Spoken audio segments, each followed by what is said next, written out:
우리 대부분은 기다리는 것을 좋아하지 않습니다. 특히 무언가가 변하기를 기다리거나 더 나아지기를 기다릴 때 말이죠. 기다림은 매우 좌절스러운 경험이 될 수 있습니다. 하지만 가장 힘든 기다림은 하나님을 기다리는 것입니다. 하나님이 여러분의 삶에서 상황이 좋아지기를, 개선되기를, 변화하기를, 뒤집히기를 기다리게 하시는데 아무 일도 일어나지 않을 때 말입니다. 그런데도 성경에서는 우리에게 주님을 기다리라고 거듭거듭 말씀하십니다. 인생에서 가장 힘든 곳은 하나님의 대기실입니다. 하나님의 대기실에 있는 것 말이죠. 여러분 중 일부는 지금 하나님의 대기실에 있습니다. 하나님의 대기실이란 무엇일까요?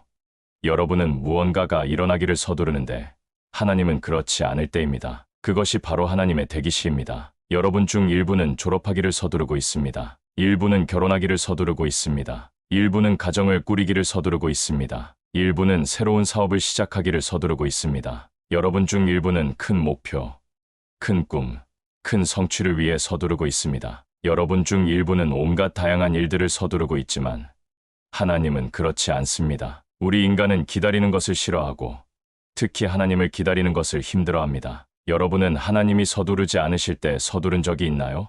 하나님, 당신이 이루어 주실 것을 알고 있습니다. 저는 정말 경건한 기도를 하고 있습니다. 이것이 당신의 뜻이 하는 것을 알고 있습니다. 그런데 당신은 어디 계신가요? 왜 이루어 주지 않으시나요? 여러분은 인생의 대기실에 있고 우리는 너무 조급해져서 하나님을 서두르게 하고 싶어 하고 지금 당장 원하는 것을 얻고 싶어 합니다. 여러분 중 일부는 하나님이 이루어 주시기를 기다리다가 포기 직전에 이르렀고 낙담하고 있으며 하나님의 표준 시간이 항상 내 시간과 일치하지 않는다는 것을 깨닫고 있습니다. 그리고 인생의 대기실에서 우리는 하나님을 가장 많이 신뢰하는 법을 배웁니다. 그 힘든 인생의 대기실에서 하나님은 우리를 가장 많이 성장시키고 우리의 성품을 만들어 가십니다. 기다림의 고통을 통해 우리는 하나님을 신뢰하는 법을 배우며 믿음 없이는 하나님을 기쁘시게 할 수 없습니다. 그때가 바로 그분이 우리의 성품을 만들어 가시는 때입니다. 보세요. 여러분이 여러분의 프로젝트, 목표, 꿈, 비전에 집중하는 동안 하나님은 여러분에게 집중하고 계십니다. 하나님은 여러분이 이루려고 하는 것보다 여러분에게 훨씬 더 관심이 있습니다. 왜냐하면 여러분은 여러분의 성취를 천국에 가져가지 않지만 여러분의 성품은 가져가기 때문입니다. 때로 하나님은 이렇게 말씀하십니다. 그래, 내가 약속한 것을 내게 주려고 해. 그 기도에 응답하려고 해. 그 비전을 이루려고 해. 하지만 넌 아직 준비가 안 됐어. 나는 내가 성장하기를 원해. 그리고 내가 준비되면 그때 일이 일어날 거야. 많은 경우 우리는 기도가 응답되는 것과 같은 무언가가 일어나기를 하나님을 기다리고 있다고 생각합니다. 하나님은 말씀하십니다. 너는 나를 기다리고 있는 게 아니야. 내가 너를 기다리고 있어. 나는 너를 준비시키려고 해. 나는 내 믿음을 시험하고 있어. 너는 나를 신뢰하겠니?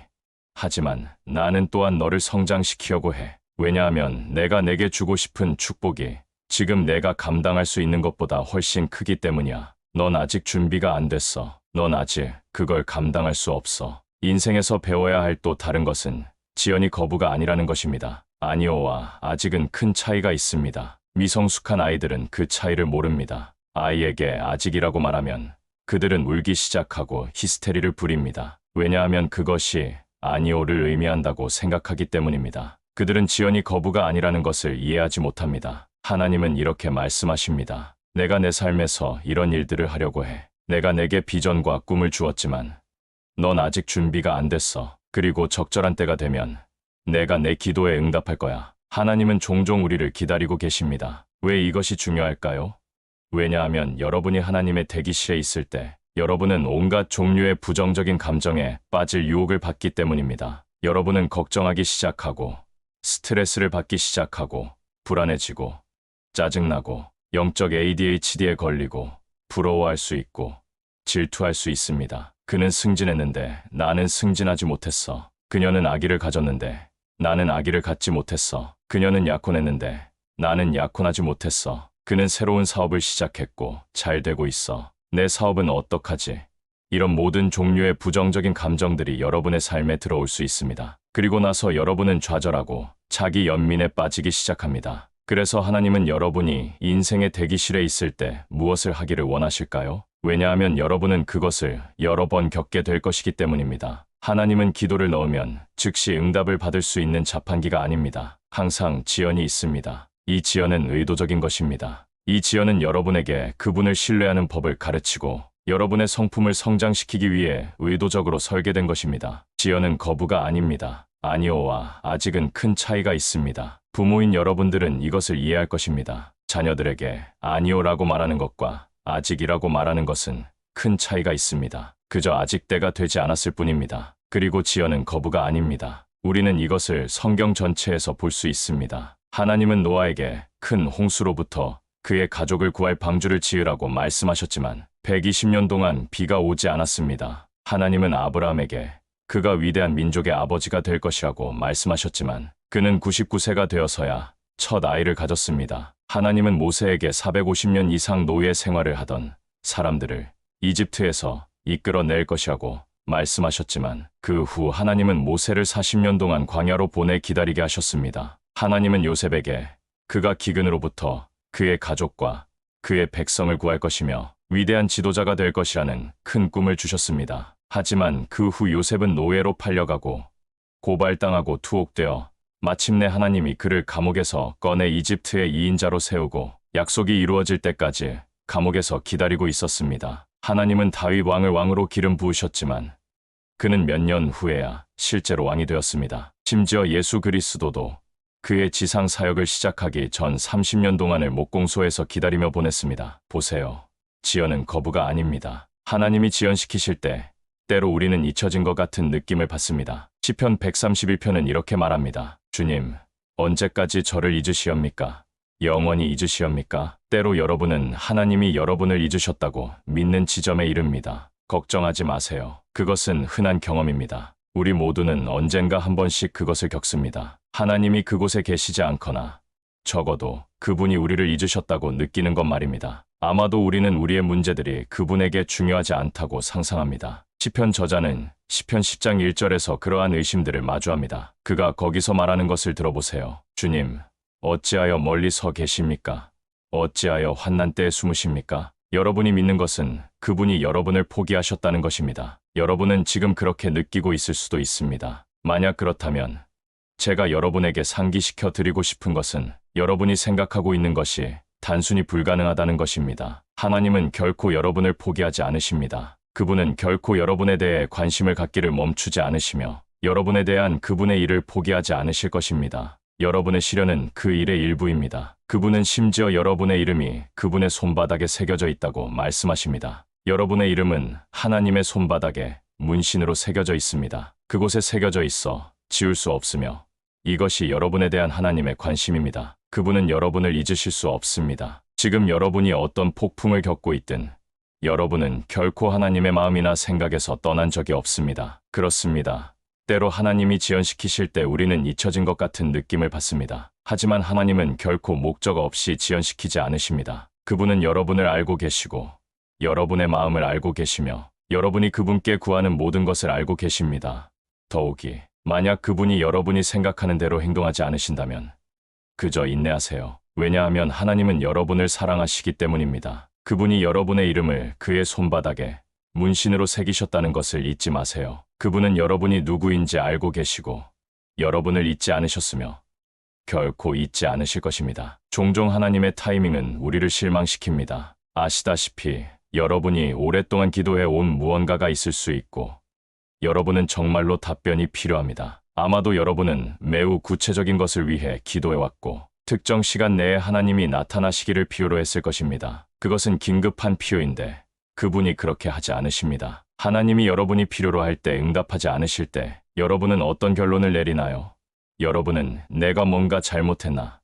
내가 잘못된 방식으로 요청했나? 라고 생각하나요? 여러분은 하나님이 내 기도를 듣고 계실까? 라고 자문하나요? 우리는 종종 하나님이 우리의 방식이나 우리의 시간에 응답하지 않으실 때 그것이 그분이 우리를 사랑하지 않기 때문이라고 생각합니다. 하나님은 여러분을 사랑하십니다. 그분은 다른 누구도 여러분을 사랑하시는 것보다 한 톨의 모래알 만큼도 더 사랑하지 않으십니다. 인생의 가장 어두운 순간에 저는 여러분이 예수님이 여러분의 두려움을 꿰뚫어 보시며 나를 신뢰하라.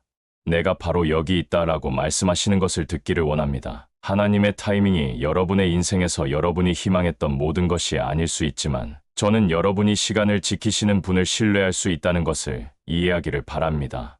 우리는 다른 사람의 타이밍을 신뢰하는 것을 좋아하지 않습니다. 왜냐하면 우리는 통제력을 잃기 때문입니다. 그래서 우리는 하나님을 신뢰하기보다는 들어보세요. 저는 제 인생을 위한 당신의 계획과 목적을 좋아합니다. 하지만 우리 제 방식대로 할 수 있을까요? 라고 말하고 싶어 합니다. 그리고 여기 재미있는 점이 있습니다. 이제 제가 부모가 되어 보니 제 아이들도 제 타이밍을 기다리는 것을 좋아하지 않는다는 것을 알게 되었습니다. 그들은 기다리는 것을 좋아하지 않습니다. 그들은 진정하고 인내하는 것을 좋아하지 않습니다. 하지만 만약 그들이 그저 제 타이밍을 신뢰한다면 그들은 그것이 그들의 유익을 위한 것이라는 것을 알게 될 것입니다. 그들이 축복받고 번영하기 위한 것입니다. 그래서 여러분은 좌절하고 불안해하고 스트레스 받고 화내며 살 수도 있고 아니면 휴식을 취하며 하나님, 저는 당신의 타이밍을 신뢰해야 합니다라고 말할 수 있습니다. 그저 그분의 타이밍을 신뢰하세요. 왜일까요? 그것이 여러분에게 평화를 줄 것이기 때문입니다. 그것이 여러분에게 휴식을 줄 것이기 때문입니다. 그리고 그것은 여러분의 마음에서 모든 실망과 상처, 쓴맛을 제거하는 데 도움이 될 것입니다. 왜냐하면 여러분은 실제로 하나님이 여러분의 삶을 통제하고 계신다는 것을 알게 될 것이기 때문입니다. 왜 하나님은 여러분의 인생에서 일어날 모든 일을 처음부터 다 말씀해 주시지 않을까요? 아마도 두세 가지 이유가 있을 것입니다. 첫째, 그것은 여러분을 압도할 것이고 아마도 죽을 만큼 두렵게 할 것입니다. 하지만 하나님이 여러분에게 그분의 시간표를 알려주지 않으시는 진짜 이유는 여러분이 그분을 신뢰하기를 원하시기 때문입니다. 그분은 그저 하루하루 살아라. 나를 신뢰해라. 나는 좋은 하나님이다. 나는 사랑의 하나님이다. 내가 내 삶에서 하는 모든 일은 사랑 때문이다. 하지만 넌 그저 나를 신뢰해야 한다고 말씀하십니다. 성경의 사도행전 한 장에서 예수님은 7절에 이렇게 말씀하십니다. 너희는 그때와 시기를 알 필요가 없다. 그것은 아버지께서 자기의 권한에 두셨다. 그래서 여러분은 결코 미리 모든 것을 알 수 없습니다. 여러분은 내일 여러분의 삶에 무슨 일이 일어날지 모르며 하물며 여러분의 남은 인생은 더욱 알 수 없습니다. 하나님은 우리에게 세부 사항을 미리 알려주지 않으십니다. 그분은 여러분의 삶을 위한 시간표를 가지고 계시지만 여러분에게 세부 사항을 미리 알려주지 않으십니다. 만약 여러분이 하나님이 하시는 모든 일의 이유를 이해할 수 있다면 여러분이 하나님이 될 것입니다. 하나님의 타이밍은 좋은 것이 아니라 완벽합니다. 왜냐하면 그분은 모든 세부 사항을 알고 계시기 때문입니다. 그분은 과거, 현재, 미래를 알고 계십니다. 그분은 우리가 필요로 하는 것, 우리가 원하는 것, 가장 현명한 일이 무엇인지 알고 계십니다. 여러분은 하나님의 타이밍을 기다리는 것을 결코 잘못될 수 없습니다. 제가 하나님을 기다리려면 저는 그분을 신뢰해야 합니다. 왜냐하면 제 기다림은 하나님, 저는 당신의 타이밍이 제 것보다 낫다는 것을 신뢰합니다 라고 말하는 것이기 때문입니다. 당신은 제가 모르는 것을 알고 계십니다. 당신의 타이밍은 항상 옳습니다. 그래서 저는 당신을 신뢰하고 당신이 저에게 그곳에 가거나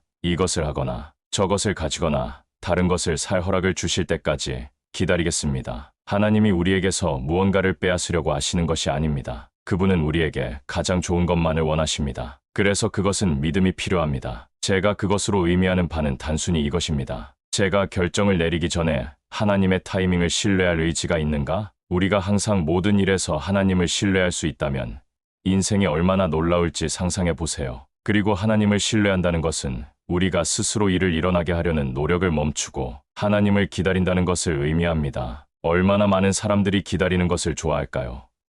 그리고 우리는 하나님을 기다립니다. 그것은 말하기에도 고통스러운 단어입니다. 그리고 하나님은 우리가 원하는 때나 방식으로 하지 않으십니다. 하지만 오늘 저는 여러분에게 약속드릴 수 있습니다. 만약 여러분이 하나님께 눈을 고정하고 그분이 여러분의 보상이 되시고 여러분의 옹호자가 되시도록 신뢰한다면 여러분은 과거의 고난에 대해 2배의 축복을 받게 될 것입니다. 그분을 신뢰한다는 것은 제가 원하는 것을 원할 때 얻을 것이라는 의미가 아닙니다. 그분을 신뢰한다는 것은 때가 되면 하나님이 제가 그분께 구하는 것을 주실 것이라고 믿습니다 라고 말하는 것입니다. 아시다시피 상한 마음도 치유됩니다. 몸도 회복됩니다. 실망은 새로운 꿈으로 바뀝니다. 그리고 한 가지의 끝은 우리가 하나님을 신뢰한다면 새로운 것을 위한 문을 열 수 있습니다. 만약 여러분이 아직 이 세상에 있다면 하나님은 여러분을 위한 계획을 가지고 계십니다. 여러분에게는 하나님이 여러분을 완전히 잊으신 것처럼 보일 수 있습니다. 하지만 그렇지 않습니다. 그분은 여러분의 소리를 들으시고 여러분을 보고 계십니다. 오늘 제가 여러분에게 말씀드릴 수 있는 것은